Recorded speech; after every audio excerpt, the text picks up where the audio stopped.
bahwasanya ternyata setan itu membidik kita. Setan itu sesungguhnya memperdaya kita. Setan itu sesungguhnya ingin menjerumuskan kita. Setan itu sesungguhnya ingin menyengsarakan kita. Setan itu sesungguhnya ingin menjauhkan kita daripada Allah, ingin menjauhkan kita daripada Nabi Muhammad, ingin menjadikan kita tidak merasakan nikmat di dunia, nggak merasa nikmat di akhirat juga, apalagi di alam kuburnya, di alam mahsyarnya dan sebagainya. Itu tujuannya. Kita lupa. Bahkan Allah Ta'ala selalu mengingatkan dan menegur kita, termasuk yang disebutkan dalam surat Yasin, alam ahad, alam ahad ilaikum ya bani adam alla ta'budu syaitan innahu lakum aduwwum mubin. Bukankah aku sudah berjanji, bukankah aku sudah membuat perjanjian dengan kalian wahai bani Adam? Di mana kita buat perjanjian dengan Allah Ta'ala? Di alam arwah. Allah sudah menegur kita, memperingati kita, mengambil perjanjian dengan kita. Untuk apa? Anda tak butuh syaitan. Jangan pernah menyembah setan. Jangan pernah mengikuti setan. Menyembah itu bukan harus menyembah, tidak. Tapi menjadikan setan itu segala-galanya. Sekarang tanpa disadari, seakan-akan kita menjadikan setan itu segala-galanya. Dengan jabatan, kita anggap jabatan itu bisa kita peroleh dengan segala cara. Itu menghamba setan.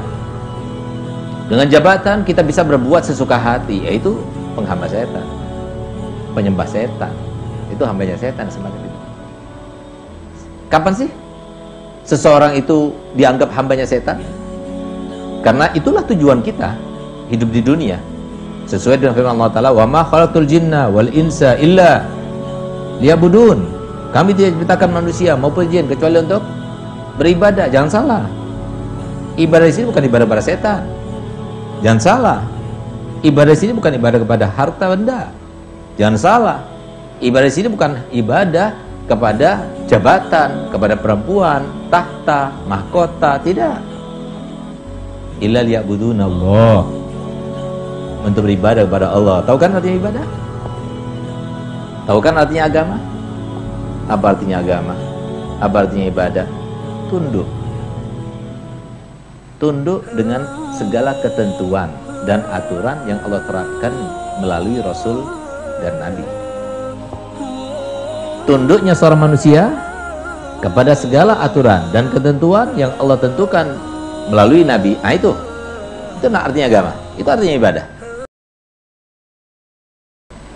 Sayyidina Rabi al-Adawiyah, beliau itu di tempat kuburannya itu beliau sudah menghatamkan Quran sebanyak 6.000 kali hataman.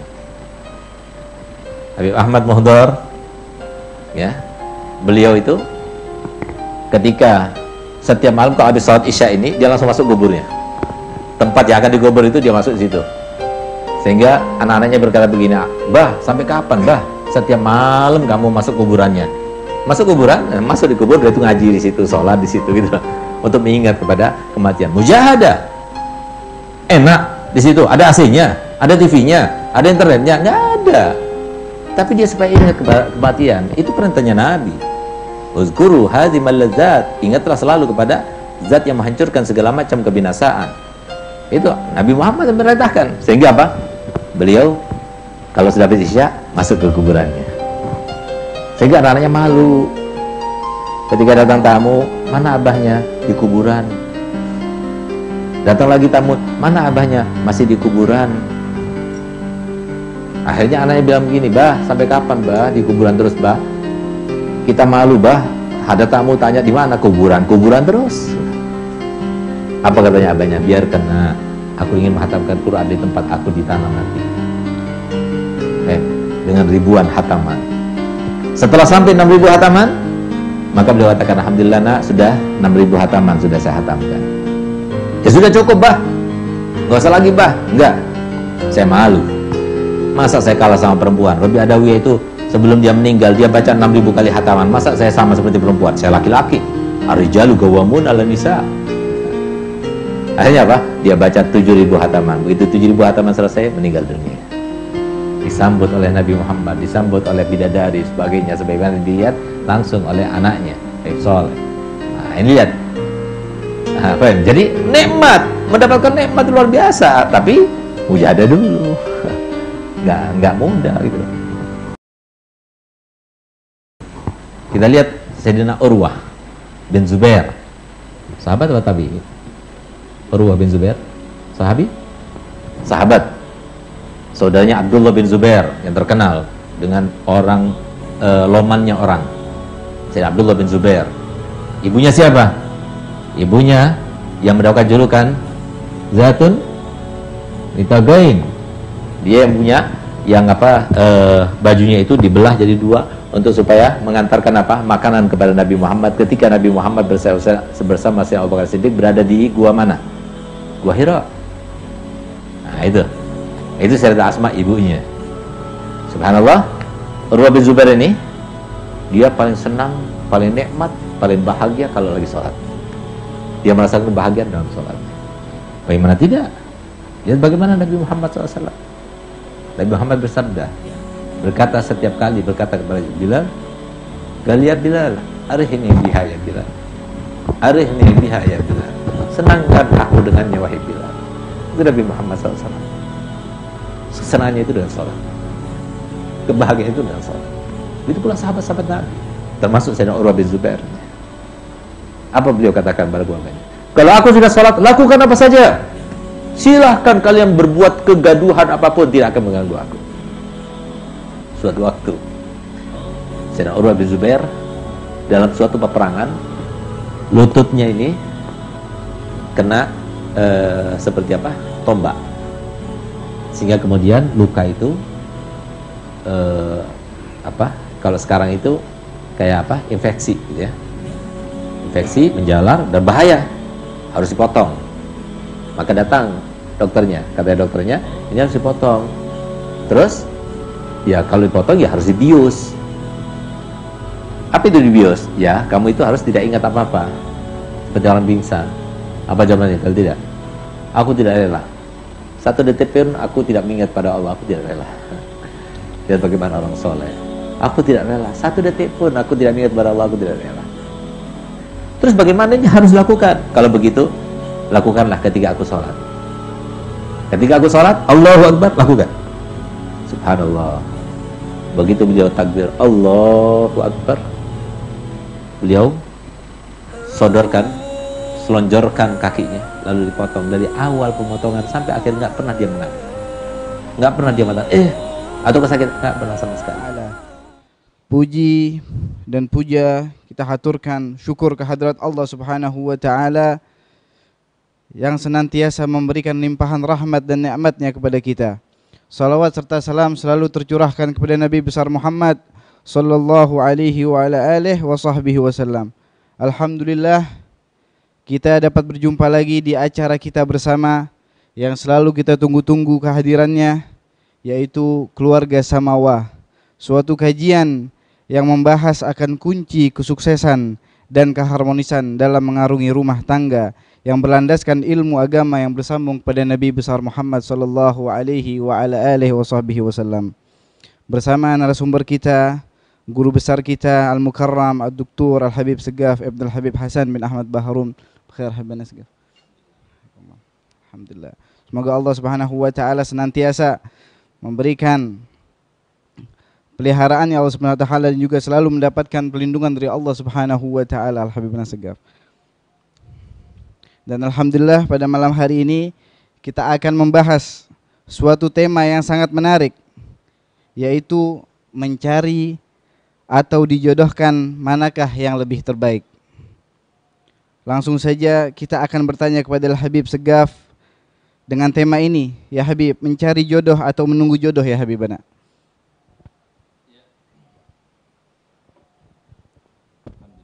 Salatu wassalamu ala rasulillah Sayyidina Muhammad ibn Abdullah wa ala alihi wa sahbihi wa la hawla la quwata illa billah.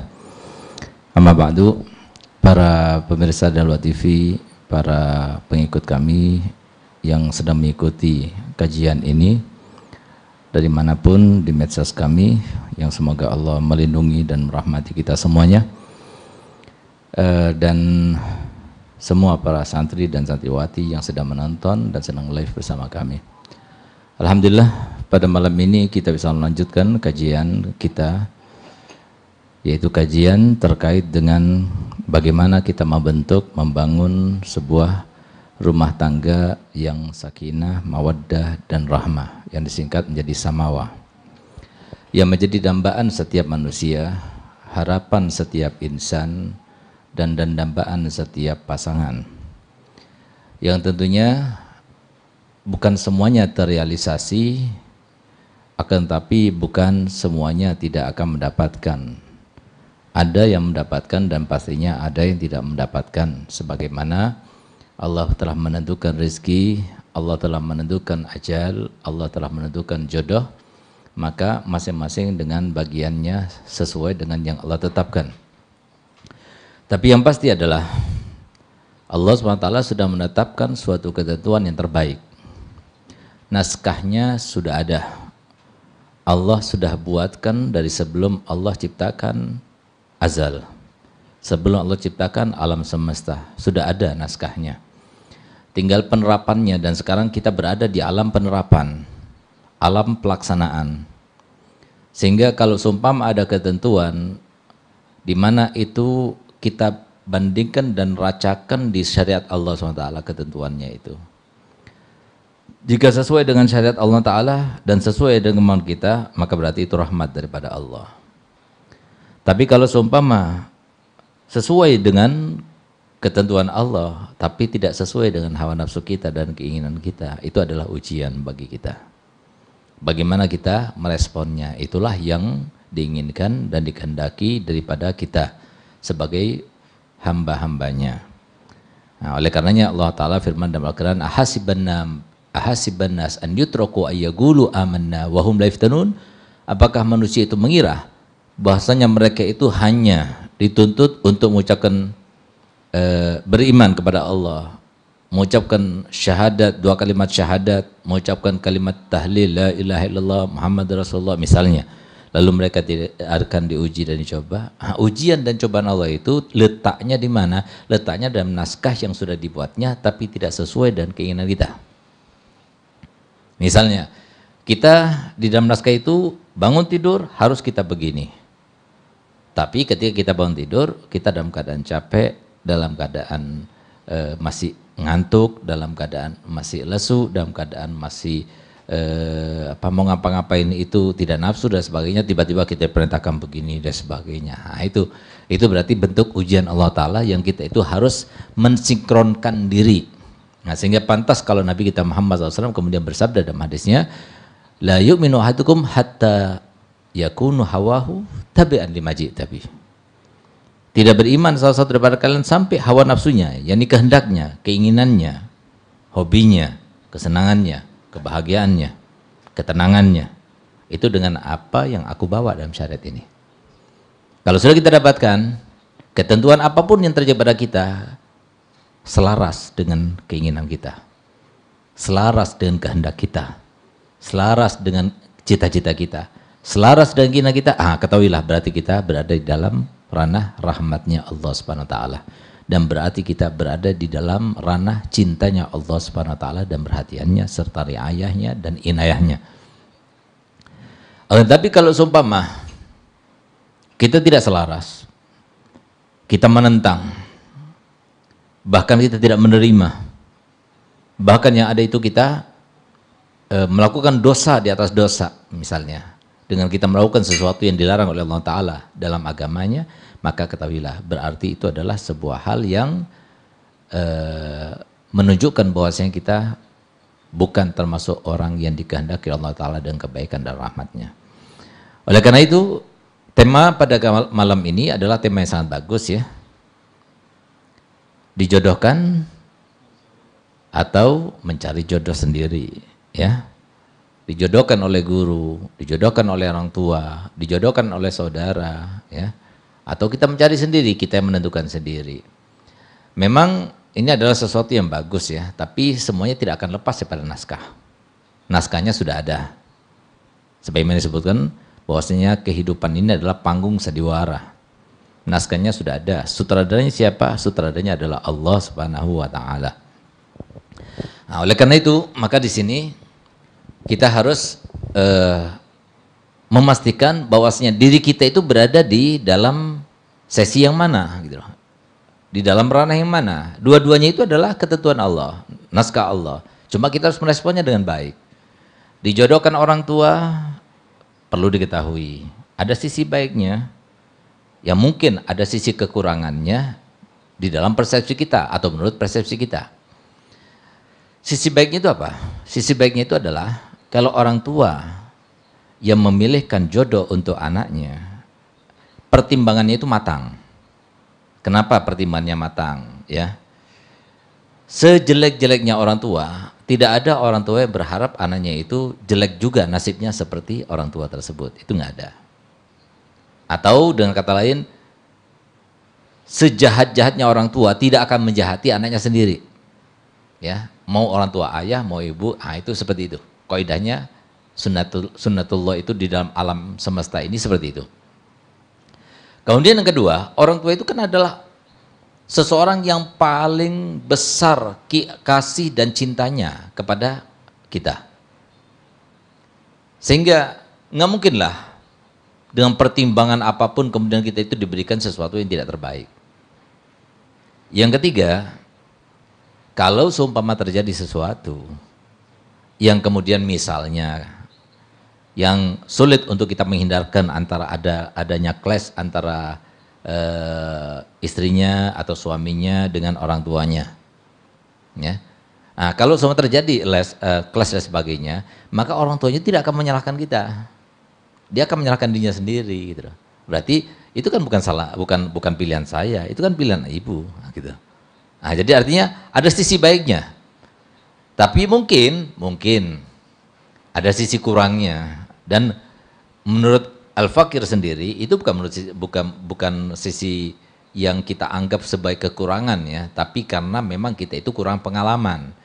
Orang tua kita ini kan pengalaman hidupnya itu hampir lebih separuh baya kita, gitu loh. Kalau kita sekarang berumur 25 tahun, berarti umurnya orang tua kita paling tidak sekarang 50 tahun. Paling tidak, gitu ya.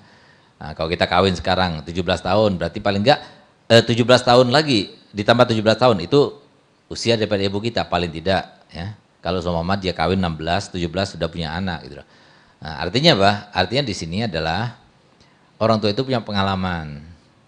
Pengalamannya itu sudah melalui dirinya sendiri dan orang lain.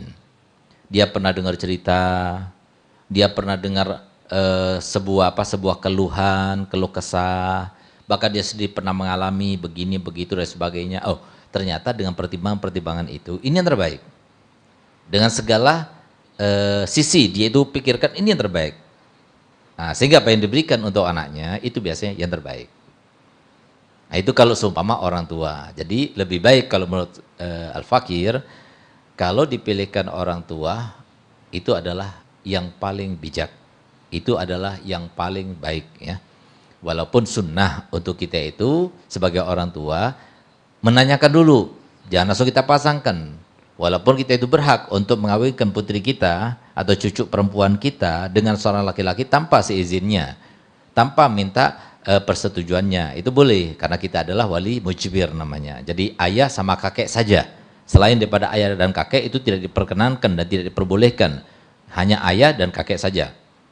Nah, akan tapi disunahkan kalau seumpama yang bersangkutan itu atau calon istri itu sudah balik, akil balik, maka hendaknya dimintai persetujuannya. Gimana kalau menurut anti, kalau seumpama anti misalnya saya kawinkan dengan fulan, itu sunnah hukumnya. Tapi kalau seumpama di bawah umur, maka tidak disunahkan yang semacam itu. Langsung dikawinkan juga tidak apa-apa. Nah, kemudian kalau seumpama dia itu mencari jodoh sendiri, ya mungkin selera orang dulu sama selera orang sekarang beda, gitu ya. Nah, itu mungkin diantara persepsi anak-anak muda sekarang ini, kalau semua kita yang memilih, kita itu memilih teman yang sejawat, teman yang yang sinkron sifatnya, teman yang modern, sama-sama modern, gitu loh. Nah, karena mungkin pertimbangannya orang tua dengan pertimbangan di masanya, bukan masa sekarang ini. Tapi kan yang lebih tahu dengan kebutuhan kita kan kita sendiri, bukan orang tua. Nah, itu bisa jadi pertimbangan anak-anak seperti itu, sehingga itu mau cari sendiri, nggak mau dijodohkan. Bahkan ada kadang-kadang anak itu berkata begini pada orang tuanya, ya Bu, jangan carikan aku ya, biar aku cari sendiri ya. Nanti kalau sudah aku dapatkan baru minta restunya. Kadang-kadang ada seperti itu, karena dia itu merasa bahwasanya pilihannya orang tua itu pasti pilihan yang deso ya, atau tidak sesuai dengan seleranya dan sebagainya. Ya bisa diterima, nggak jadi masalah gitu ya. Nah, cuma harus dipertimbangkan juga kurangnya pengalamannya, kurangnya pertimbangannya, dan juga kurang menelitinya gitu lah. Nah, karena biasanya anak-anak muda itu langsung saja, oh cantik, wah, cantik langsung diambil cantiknya saja, nggak diteliti bagaimana keluarganya, bagaimana akhlaknya gitu lah. Sehingga apa? Sehingga dia itu lupa bahwasanya konsep ciptaan Allah SWT dalam kehidupan ini sama rata, tidak ada beda, ya. Artinya apa? Setiap ciptaan Allah dan setiap makhluknya Allah ciptakan dengan satu konsep keadilannya. Apa itu? Setiap orang pasti ada kekurangan, ada kelebihannya. Kalau kita melihat jodoh kita itu cantik, coba lihat ada kekurangannya dia. Kalau kita lihat jodoh kita itu tidak cantik, coba lihat pasti ada kekurangannya dia. Kita pertimbangkan, kita ukur-ukur dengan kita yang mengetahui diri kita itu kan adalah yang paling tahu diri kita itu adalah kita sendiri. Saya ini orangnya temperamen. Berarti saya harus cari jodoh yang sabar. Saya orangnya itu sabar. Maka dengan siapapun saya siap. Gitu loh. Nah, jadi kita bisa merasakan sendiri, kita bisa mempertimbangkan sendiri gitu loh. Nah, itu harus dipertimbangkan. Nah, jadi supaya klop gitu. Tapi kalau seumpama ternyata sudah dipertimbangkan, sudah distihorokan, sudah dipilihkan, baik orang tua yang memilih ataupun anak yang memilih, anaknya sendiri yang bersangkutan itu memilih, ternyata tidak sesuai, maka kembali lagi kepada konsep Allah Ta'ala dalam kehidupan yang selanjutnya. Apa itu? Allah Ta'ala firman, fa'asa antakrahu syai'an wa huwa khairun lakum wa asa antuhibbu syai'an wa huwa kurhun lakum. Jadi bisa jadi kalian tidak suka dengan apa yang kalian dapatkan ini, tapi pada situ ada kebaikan. Bisa jadi kalian senang dengan apa yang kalian pilih itu, ternyata di situ ada keburukan. Oleh karena itu maka satu-satunya cara adalah mau dijodohkan atau kita cari sendiri, maka tetap responnya sesuai dengan respon perintah Allah dan Rasulnya Muhammad. Kita cari sendiri, cari ridhonya orang tua, cari restunya orang tua, musyawarahkan dengan orang tua, tanya dulu bagaimana menurut orang tua sebelum kita menambatkan hati. Harusnya seperti itu. Kalau kita wah ini cocok, kita tambatkan hati. Kita sudah jatuh cinta pada dia, baru kita tanya, Mi, aku cocok sama dia. Ternyata ayahnya nggak setuju, atau ternyata ibunya nggak setuju. Kan jadi polemik dalam kehidupannya. Sehingga dia itu nanti bisa mengharuskan untuk memilih antara orang tua atau anaknya. Kadang-kadang ada orang tua yang tidak membantu anaknya itu untuk berbakti pada orang tuanya. Sehingga enggak, pokoknya saya nggak mau ngawinkan kamu dengan dia, nggak mau. Kalau kamu kawin sama dia, biarkan mama dulu yang meninggal dulu, atau ayah dulu yang meninggal dulu. Ada sampai seperti itu. Nah, itu adalah pikiran orang-orang yang tidak jernih, ya. Orang-orang yang tidak beriman dan bertakwa. Jadi melawan itu artinya dengan kehendak Allah Ta'ala. Enggak sinkron. Sudah kalau sudah memang itu jodohnya, selama itu kufu dengannya, tidak ada sesuatu yang bisa mencegah, ya, sesuatu yang bisa mencegah, maka hendaknya kita itu mengiyakan, merestui. Kalau kurang-kurang sedikit, ya siapa tahu nanti bisa kita tambalin, bisa kita benahin, bisa kita rapiin gitu loh. Toh dia sudah saling kenal, daripada sampai akhirnya nanti dia memberontak, akhirnya dia itu kawin lari, kan dia kan gak senang hidupnya. Nanti kalau udah gak senang hidupnya kita mau bilang kapok, biarin, habis kamu durhaka sama orang tua, masa kita mau sebagai orang tua kemudian melihat anaknya itu nasibnya kurang baik dalam kehidupannya. Tentunya kita sebagai orang tua tidak akan mau seperti itu. Oleh karenanya kita itu ya harus bijak gitu. Kita ini hidup di zaman bukan zaman kita dulu yang masih waktu kita muda gitu. Harusnya orang tua itu harus bijaksana. Jadi kalau seumpama di dalam syariat itu sebutkan, kalau seumpama ada seorang wanita yang sudah akil balik, ya, akil balik nggak gila, sudah balik dia, bukan belum balik, berarti sudah berakal, ya, sudah dewasa, sudah bisa mengerti mana yang baik, mana yang buruk.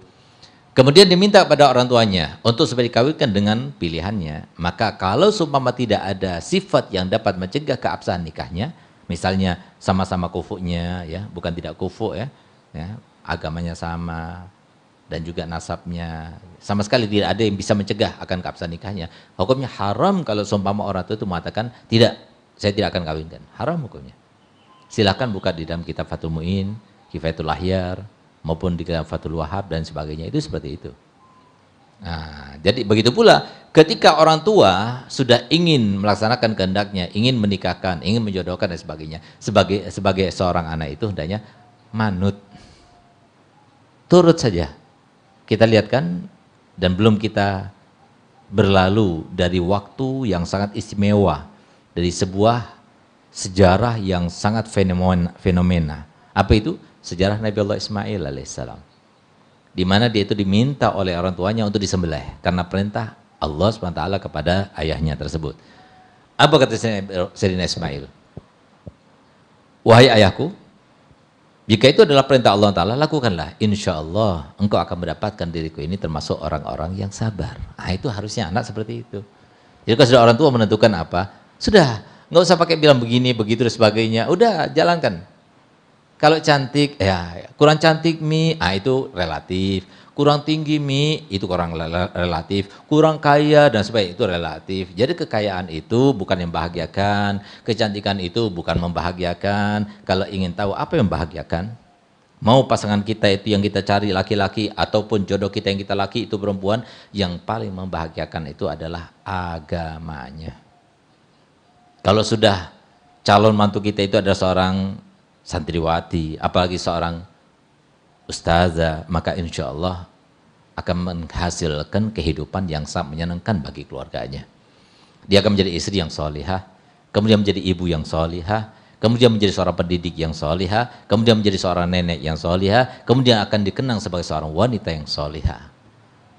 Tapi kalau seumpama cuma kecantikannya, cantik itu kan ada batasnya. Apalagi sebelum batasnya kemudian Allah berkehendak hilang, naudzubillah.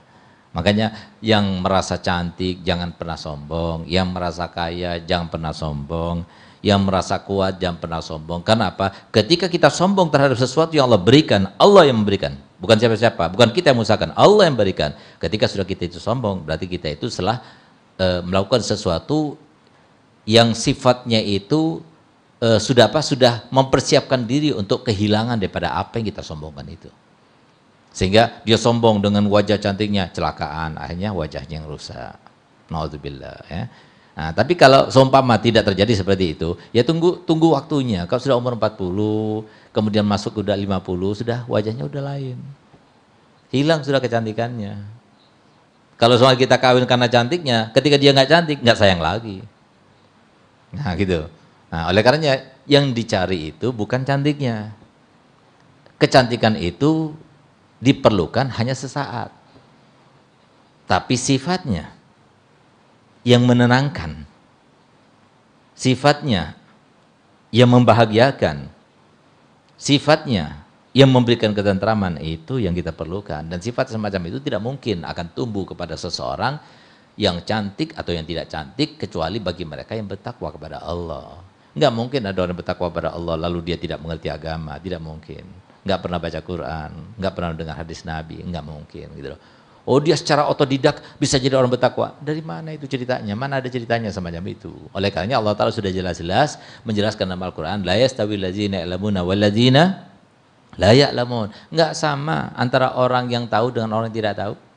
Orang yang tahu itu pasti dia itu akan menerima. Orang yang tahu itu pasti dia akan takut. Orang yang tahu itu pasti dia itu akan memilah-milih, gitu loh. Nah, orang yang tidak tahu, ya sudah sembrono, apa saja yang penting sesuai dengan nafsunya.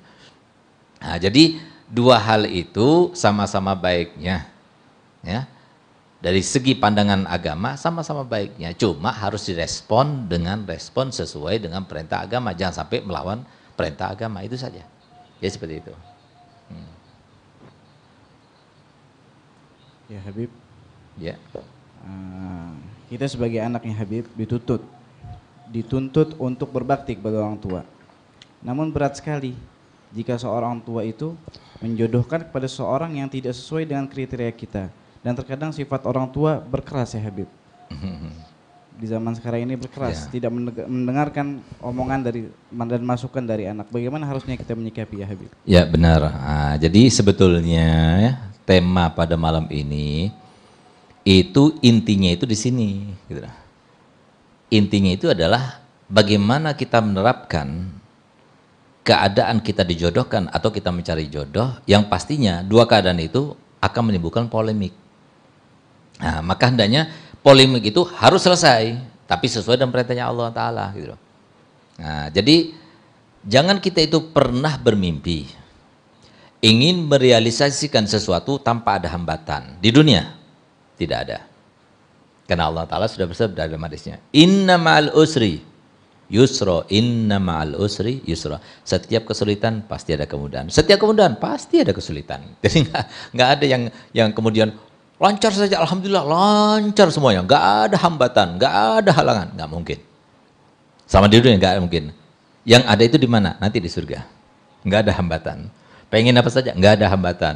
Enak semuanya, prosesnya enak, habisnya enak, setelahnya enak, menjalaninya enak, semuanya enak. Tapi di dunia enggak. Kita mau punya uang banyak, ya kerja dulu, capek kerja. Ya kan? Nanti kita punya uang, kita takut kehilangan uang kita. Capek itu pikiran itu. Setelah kita nikmati, takut gemuk. Udah makan banyak, ntar gemuk lagi. Itulah dunia. Jadi enggak ada yang enak semuanya, itu enggak ada gitu. Nah, jadi yang pasti itu adalah bagaimana kita merealisasikan keinginan kita sesuai dengan kehendak Allah, sesuai dengan ridhonya Allah, sesuai dengan perintah dan ajaran Nabi kita Muhammad SAW. Itu yang harus kita lakukan. Nah, oleh karena itu, di sini ketika kita itu menghadapi suatu ujian di mana orang tua kita memaksakan kehendak dengan dijodohkan dengan seseorang yang kita tidak suka, ya, atau kita menghendaki atau ingin berjodohan dengan seseorang, tapi orang tua tidak merestui. Bagaimana sikap kita? Nah, di sini kita harus paham, ya. Lihat hakikatnya dan lihat syariatnya. Syariat dan hakikat selalu sinkron. Cuma hakikat bukan semua orang tahu. Nah, gitu. Jadi hakikat misalnya, syariat misalnya, kalau kita mau kawin terpaksa karena nggak direstui oleh orang tua, boleh kita lari sampai kita berada dari tempat di mana orang tua itu berada lebih dari masafah qasar 84 kilo. Di situ kita dikawinkan di wali muhakkam misalnya, maka baru hukumnya sah nikahnya, ya kan? Walaupun tanpa restu orang tua. Nah, itu dohir syariat. Hakikatnya, buat apa yang semacam itu kita lakukan? Ridhonya Allah itu tergantung pada ridho orang tua. Jadi ridho, tahu kan ridho? Allah itu akan memberikan kesenangan, kebahagiaan kalau ridho. Kalau Allah tidak ridho, sama seperti saya nggak ridho sama ente, apa yang terjadi? Suatu kesulitan yang terjadi, suatu kesesaran yang terjadi, itu yang terjadi. Buat apa kita dipaksakan seperti itu? Lebih baik yang harus kita lakukan seperti yang diperintahkan oleh agama, diskusikan dengan baik, diskusikan. Di lobi dengan cara yang baik. Jangan lupa sebelum kita melakukan usaha dan upaya itu, minta pada Allah, berdoa kepada Allah supaya lembut hati orang tuanya, supaya bisa menerima dan diterima calonnya itu. Harus seperti itu. Nah, tapi kalau sudah kita berbagai cara kita sudah coba, doa sudah, musyawarah sudah, diskusi sudah, melobi sudah. Terus gimana? Tetap orang tua nggak setuju, nggak ridho, ya sudah cukup. Kenapa? Suami itu belum tentu dia akan bahagiakan sampai kita mati. Tapi kalau orang tua tidak mungkin tidak akan bahagiakan kita. Suami itu suatu waktu ketika kita kawin, kapan waktu, kapan saja, saya akan menceraikan kamu, selesai sudah. Nggak ada ceritanya itu ketika suami mengatakan, saya menceraikan kamu, oh saya nggak mau. Nggak sah itu, nggak ada. Apa yang dikatakan suami itu yang terlaksana. Kan itu hanya suami. Ketika dia diceraikan, dia mau lari kemana? Suami ketika menceraikan dia orang lain, tapi orang tua bisa diceraikan? Nggak bisa ceraikan. Dunia akhirat terhubung. Tapi kalau suami, kalau dia itu suaminya meninggal duluan, lalu dia kawin lagi, nggak terhubung kepada suami tersebut. Nggak bisa dunia akhirat, nggak bisa. Nah, jadi kalau orang tua, nggak mungkin. Dunia akhirat akan berkumpul insya Allah. Gitu. Nah, jadi pertimbangan itu hakikat itu sama. Jadi lebih baik-baik sabar dengan mempunyai orang tua seperti itu. Jangan lupa doa, dekati mereka-mereka yang disegani oleh ibunya atau bapaknya itu untuk memberikan pengertian dengan yang sebenarnya. Nah, nanti kalau sudah melewati biasanya ya, kalau seumpama kita punya masalah di awal, insya Allah seterusnya nggak ada masalah. Kalau seumpama di awalnya tidak ada masalah, biasanya di akhirnya ada masalah. Atau pertengahannya ada masalah. Kalau seumpama kita itu berkehendak, semuanya nggak ada masalah, Beb. Di awalnya nggak ada masalah, tengah nggak ada masalah, akhirnya nggak ada masalah, nggak usah hidup. Ya.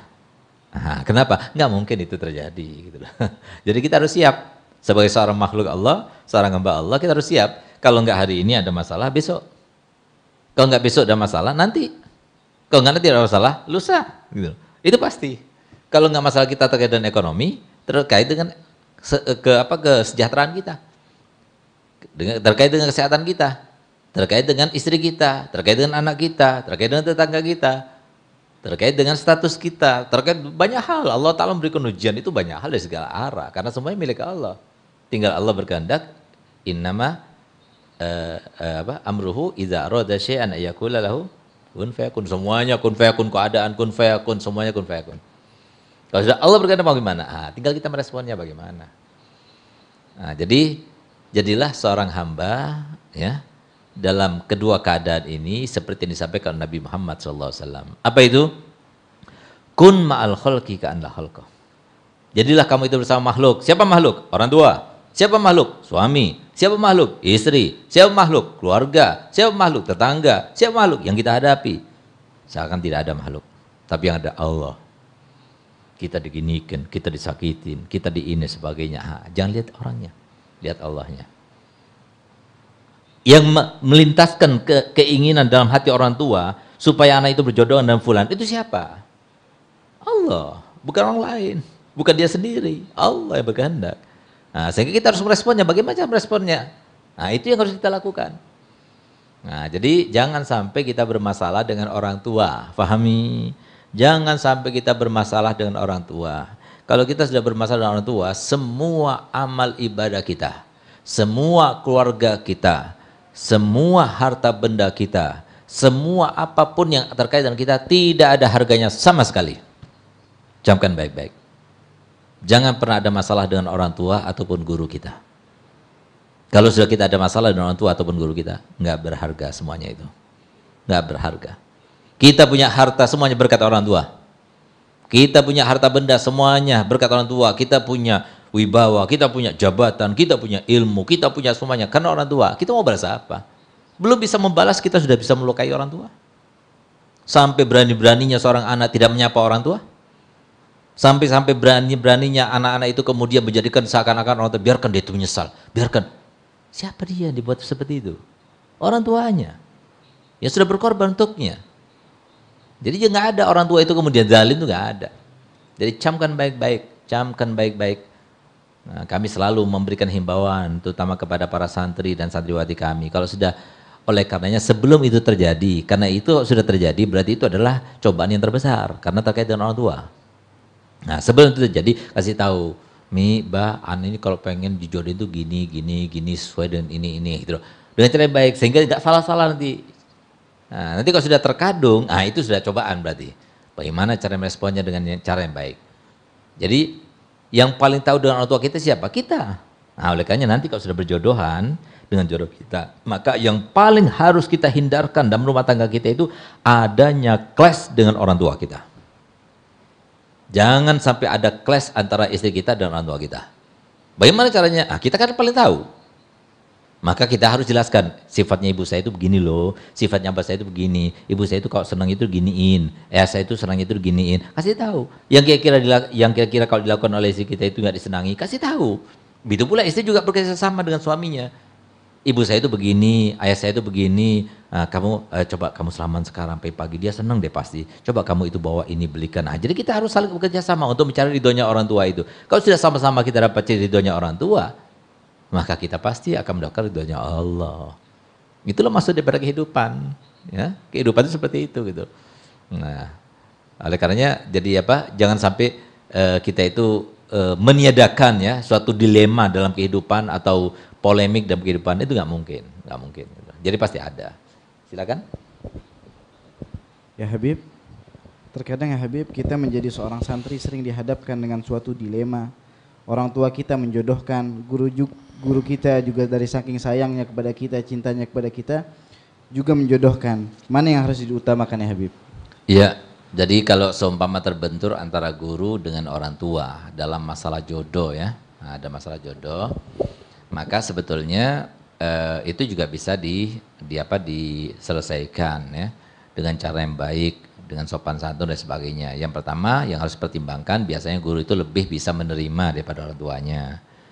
Nah, karena belum tentu orang tuanya ini termasuk yang pernah nyantri, sehingga kadang-kadang dia itu merasa guru itu nggak berhak dan sebagainya gitu ya. Dalam kehidupannya, menentukan kehidupannya dan sebagainya nggak berhak. Nah itu kadang-kadang ada orang tua seperti itu karena dia nggak tahu, nggak pernah nyantri, nggak pernah bagaimana cara bersopan santun kepada seorang guru itu gitu ya. Nah sehingga padahal maksudnya guru itu adalah dijodohkan dengan fulan ini supaya ilmunya itu tidak hilang, supaya ilmunya itu terpakaikan, supaya tetap menjadi jariah bagi kedua orang tuanya. Itu loh maksudnya. Tapi orang tuanya kadang-kadang nggak paham, nggak ngerti gitu loh. Nah oleh karena itu maka kalau terjadi permasalahan seperti itu, yang pertama kali di lobi itu gurunya dulu. Datang sama gurunya, jelaskan. Sebetulnya Ustadz, sebelum antum jodohkan Al-Fakir dengan fulan, saya ini sudah jodohkan sama orang tua saya. Pasti dia lebih ngalah daripada orang tuanya itu kepada gurunya. Nah, caranya seperti itu. Nah, jadi anak minta ridhonya saat, udah cukup, insya Allah dia itu lebih ridhoi. Mudah. Kalau orang tua itu kalau merasa, wah saya ini dilangkahi, saya ini, nah itu ada perasaan seperti itu ada gitu. Tapi kalau guru nggak ada seperti itu, insya Allah. Lebih mudah ya, lebih mudah untuk melobi gurunya dulu, baru kemudian orang tuanya. Nggak usah kita itu pemilih antara pilihan guru atau pilihan orang tua, nggak usah. Di lobi saja. Lobi kasih tahu yang sebenarnya, insya Allah gurunya akan, karena seorang guru itu seorang yang bijak, ya insya Allah. Guru itu dia tidak mengutamakan hawa nafsunya. Nah, jadi kalau sudah terjadi seperti orang tua seperti saya sekarang ini, selalu mendidik anak-anak itu supaya mendahulukan orang tuanya. Karena semua amalnya, ibadahnya tidak akan diterima oleh Allah Ta'ala kalau seumpama orang tuanya tidak ridho. Nah, kita selalu mengajarkan kepada anak kami seperti itu. Nah, jadi tinggal lobby kepada gurunya, insya Allah bisa diterima dan insya Allah semuanya sesuai dengan rencana gitu. Ya silakan. Ya Habib, banyak di antara kita Ya. yang mencari jodoh ke sana dan kemari, namun belum juga mendapatkan jodoh. Ya. Apakah ada amalan khusus ya Habib untuk mendekatkan jodoh ini? Ya betul. Jodoh itu ya sama seperti rezeki ya. Dan jodoh itu termasuk rezeki malah gitu loh. Jodoh hidup mati ya itu adalah ketentuan Allah Ta'ala sebelum kita dilahirkan itu sudah ada. Ketika kita itu berada di dalam rahim seorang ibu, maka jodoh termasuk ketentuan Allah kepada seseorang yang akan lahir ini. Kematiannya juga, rezekinya juga, dia mulai hidup sampai dia mati. Nah, ini yang bakal menjadi bahan ujian Allah ini di sini gitu lah. Jodohnya, matinya, nanti ketika ditinggal mati atau kita mati sendiri, bagaimana keluarganya, itu cobaan gitu ya. Atau hartanya kemudian ditipu orang, diambil orang, diembat orang dan sebagainya, itu cobaan gitu ya. Nah, begitu pula ketika dijodohkan nggak sesuai dengan kehendak kita, bagaimana kita merealisasikan dan bagaimana kita merespon. Nah, itu termasuk cobaan kita. Nah, oleh karena itu maka di sini pertanyaan bagus sekali, bagaimana cara mendekatkan? Faham? Atau karena jodoh itu nggak perlu dicari sebetulnya. Makanya di dalam sebagian perkataan salaf itu dikatakan al-mu'gid fis sama, yang mengawinkan itu, yang menjodohkan itu di atas langit sana gitu. Maksudnya Allah SWT yang menjodohkan itu Allah ya. Kalau bukan jodohnya, walaupun bagaimana, walaupun sudah keluar surat undangan ya, kalau bukan jodohnya nggak bakal jatuh. Nggak bakal jadi gitu. Kalau bukan jodoh, kalau jodohnya walaupun undangannya atas nama orang lain, tapi karena itu jodohnya, akhirnya tinggal ganti nama saja. Kan sudah banyak kejadiannya itu. Nah, itu jodoh. Makanya saya punya kaidah sendiri dalam perjodohan ini. Jodoh itu begini. Kalau memang jodoh mudah saja. Kalau bukan jodoh ada saja gitu. Jadi kalau bukan jodoh ya ada saja. Mau dari istrinya lah yang menolak, ada dari calonnya lah yang menolak, ada dari ibunya, dari ini, pokoknya ada aja. Nah, berarti bukan jodoh. Nah, oleh karena itu kita sebagai laki-laki ketika itu mencari jodoh, ya, kita sebagai laki-laki, kita harus siap. Jodoh itu di tangan Allah. Kita coba-coba, kita melaksanakan sunnah, kita nadroh dan sebagainya, ta'aruf dan sebagainya. Nah, tapi kita itu mempunyai keyakinan jodoh itu Allah yang menentukan. Kalau dia teman jodoh, maka insya Allah nyambung. Tapi kalau bukan jodohnya, ya sudah, berarti bukan jodoh kita gitu. Nah, sehingga apa? Nggak sakit hati kita. Nah, tapi kadang-kadang ada orang, enggak, saya sudah cocok sama dia, pokoknya harus terrealisasi. Kalau enggak, bagaimana caranya? Sampai datang ke dukun dan sebagainya. Itu. Akhirnya kan dia itu melawan kepada perintah Allah Ta'ala gitu. Datang kepada dukun, na'udzubillah, sampai memelet dan sebagainya. Nah, itu 40 hari sholatnya tidak diterima. Bahkan kalau sumpah itu melakukan sesuatu yang syirik, maka semua amalnya itu akan dihapuskan oleh Allah Ta'ala. Nggak diterima. Jadi hati-hati. Jangan sampai kita itu datang kepada hal-hal yang semacam itu, melakukan sesuatu yang kesyirikan dan sebagainya. Jangan. Jadi enjoy saja. Jangan terlalu serius dalam menghadapi segala sesuatu. Kapan kita serius, Bib? Boleh kita serius kalau kita sudah mau diakadkan besok, dan sekarang diakadkan, baru serius. Ini istri saya baru. Gitu. Serius. Tapi kalau belum jadi istrinya sudah chattingan dulu, dipikirin dulu, dibayang-bayangin dulu ngapain. Belum tentu jadi jodohnya. Saya punya murid ya, sudah berjodohan, bahkan sudah mewakilkan kepada saya untuk sudah dikawinkan.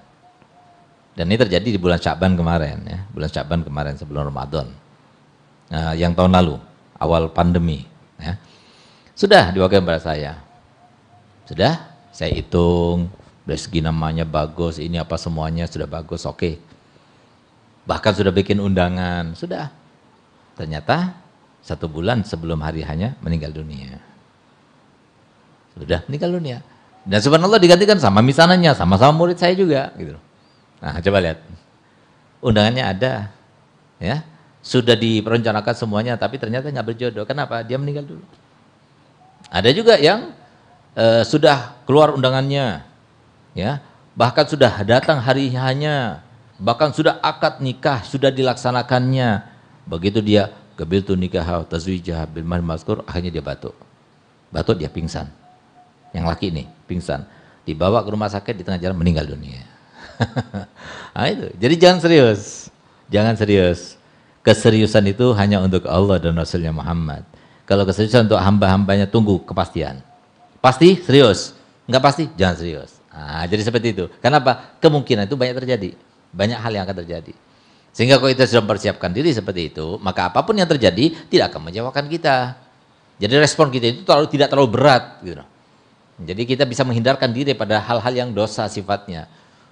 Kenapa? Fulan nggak kelihatan? Iya, dia habis ditolak cintanya. Ya salam. Nah, itu kan seperti cerita film. Itu kan film itu yang kayak begitu gitu loh. Nah, litaskunu ilaiha itu bukan sebelum menikah. Litaskunu ilaiha itu setelah dia menikah baru kita serius. Begitu kita serius, kita mendapatkan kenikmatan, kita mendapatkan kebahagiaan, merasa tenang dengan dengan pasangan kita. Di situ Allah Ta'ala ciptakan. Allah kok yang memberikan. Allah yang mencabut. Allah juga Allah yang mencabut. Nah, jadi jangan kita berikan.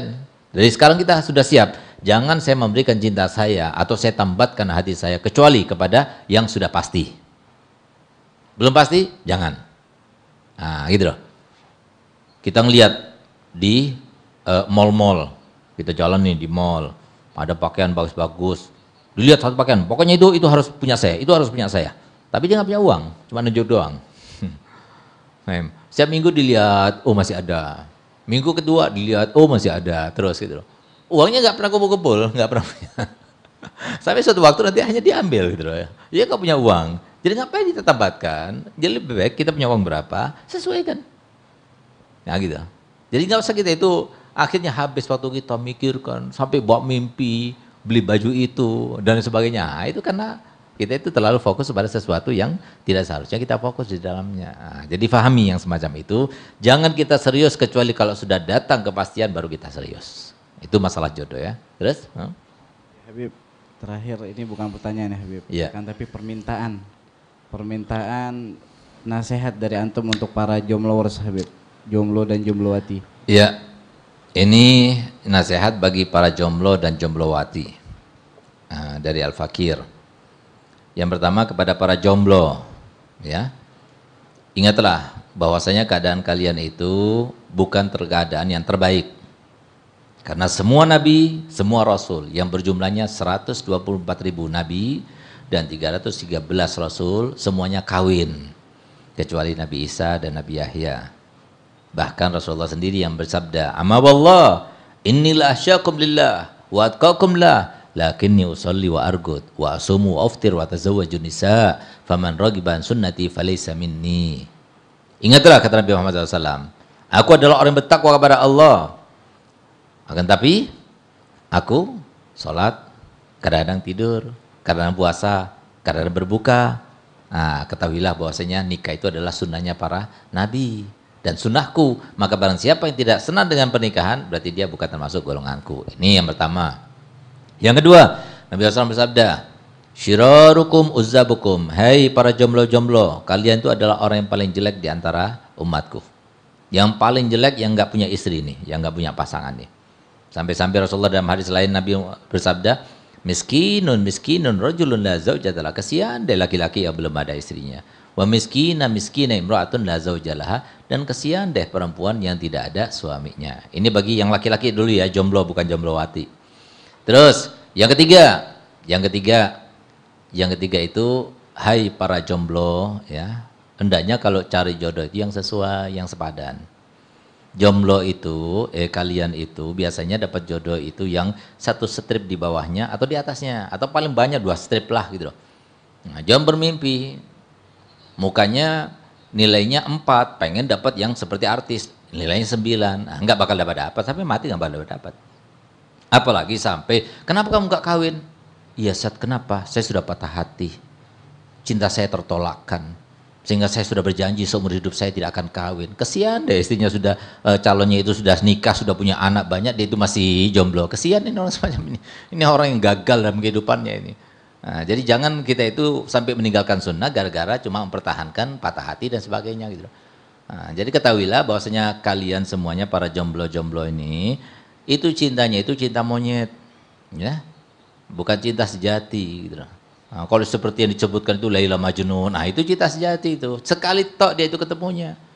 Tapi sampai terbawa tempat ke tidurnya, sampai ke bawah ke mimpinya, sampai gila karenanya itu. Tapi suci, bukan pacaran, bukan ketemuan, bukan pegangan, sentuhan, nggak ada itu semuanya gitu. Nah, tapi yang ada sekarang ini adalah cinta-cinta monyet. Begitu kawin sudah lupa, yang apalagi yang laki-laki gitu ya. Nah itu, jadi hendaknya kalau sudah waktunya, artinya waktunya apa? Dia sudah cukup umur, dia sudah mampu untuk membiayai dirinya dan istrinya kelak, dan dia ada bekal untuk menikah, ya silahkan menikah, itu lebih baik. Nanti urusan nanti gimana, nah, itu urusan ke belakang gitu.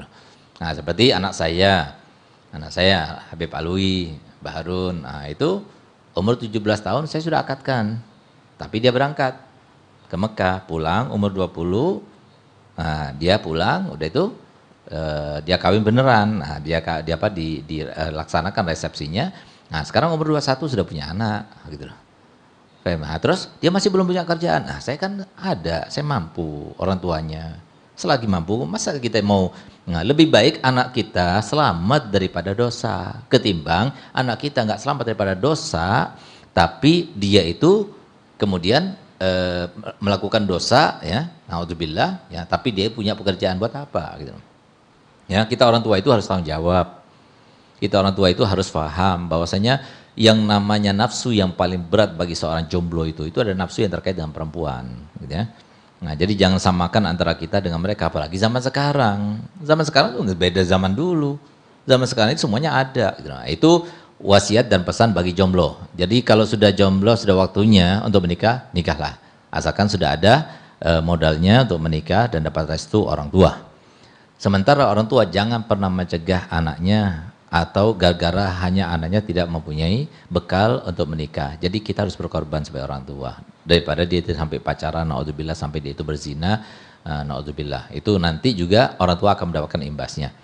Sementara bagi seorang wanita, ini jomblowati nih, jangan sok-sokan dengan kecantikannya, jangan sok-sokan dengan kekayaannya. Kalian itu bukan mencari-cari, tapi kalian itu dicari-cari.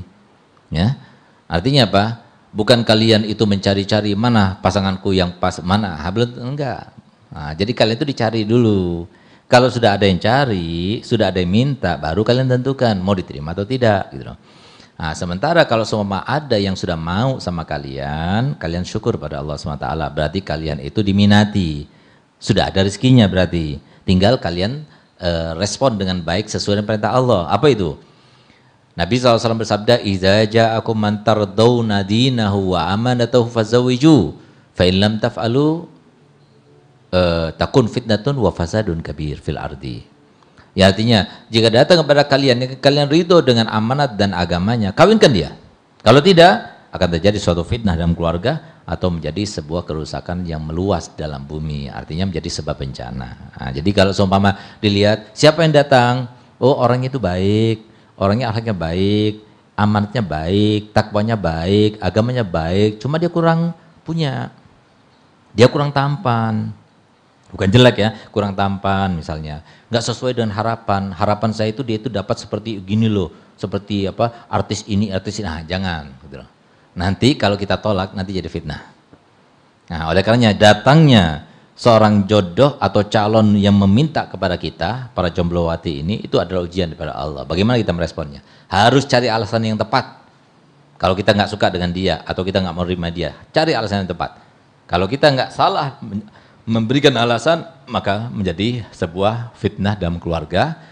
Kalau sesuai dengan perintahnya Nabi itu, agamanya bagus, amanatnya bagus.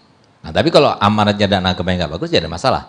Tapi kalau yang meminta itu adalah para santri, yang meminta adalah para ustadz, nah itu hati-hati. Ya. Nah, jadi itu saja pesan kami. Sedangkan untuk supaya memudahkan kita mendapatkan atau mendekatkan jodoh kita adalah doa kepada Allah. Di antara saran untuk berdoa itu baca Ya Ali 1000 kali ya.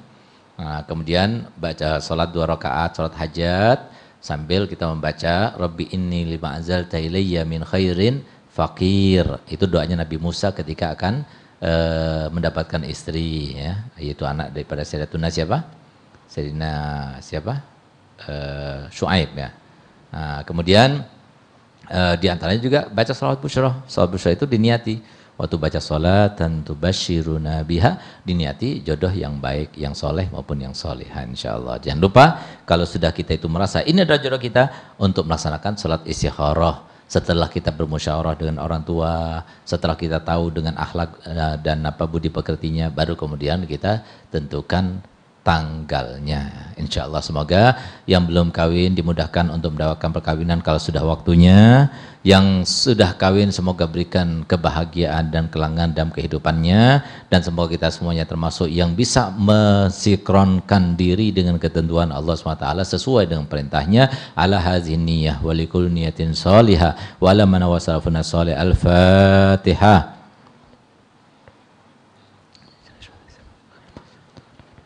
Allahumma salli wa sallim ala sayyidina Muhammadin sahibil busyara salatan tubashiruna biha wa ahlana wa auladana wa jami'a masyaikhina wa muallimina wa talabatana wa talibatina min yaumina hadha ila yaumil akhir. Allah Allah Allahumma salli wa sallim ala sayyidina Muhammadin sahibil busyara salatan tubashiruna biha wa ahlana wa auladana wa jami'a masyaikhina wa muallimina wa talabatana wa talibatina min yaumina hadza ila yaumil akhirah. Allahumma salli wa sallim ala sayyidina Muhammadin sahibil busyra salatan tubashiruna biha وأهلنا وأولادنا وجميع مشايخنا ومعلمينا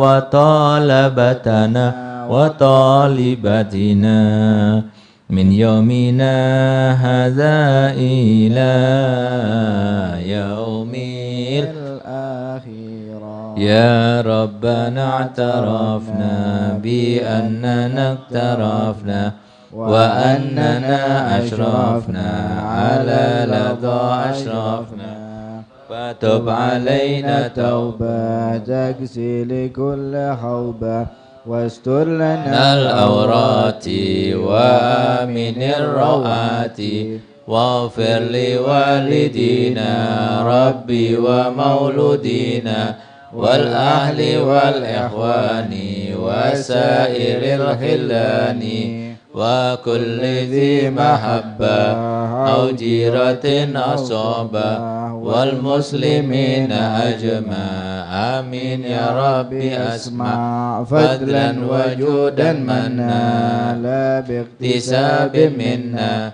بالمصطفى الرسول نهضى بكل سول بالمصطفى الرسول نهضى بكل سول بالمصطفى الرسول نهضى بكل سول وسلم ربي عليه عد الحبي وآله وصحبه عدد طص صحبي والحمد لله بالأيواتناهي حمدا كثيرا دائم محبة النسائم سبحان ربك رب العزة عما يصفون والسلام على المرسلين والحمد لله رب العالمين. سر الفاتحة. Kita lihat Sayyidina Urwah bin Zubair, sahabat atau tabi'in? Urwah bin Zubair, sahabat. Saudaranya Abdullah bin Zubair yang terkenal dengan orang lomannya orang. Sayyidina Abdullah bin Zubair. Ibunya siapa? Ibunya yang mendapatkan julukan Zatun Nitagain. Dia yang punya bajunya itu dibelah jadi dua untuk supaya mengantarkan makanan kepada Nabi Muhammad ketika Nabi Muhammad bersama Sayyidina Abu Bakar Siddiq berada di gua mana? Gua Hira. Nah itu Sayyidah Asma ibunya. Subhanallah, Urwah bin Zubair ini dia paling senang, paling nikmat, paling bahagia kalau lagi sholat. Dia merasakan kebahagiaan dalam sholat. Bagaimana tidak? Lihat bagaimana Nabi Muhammad SAW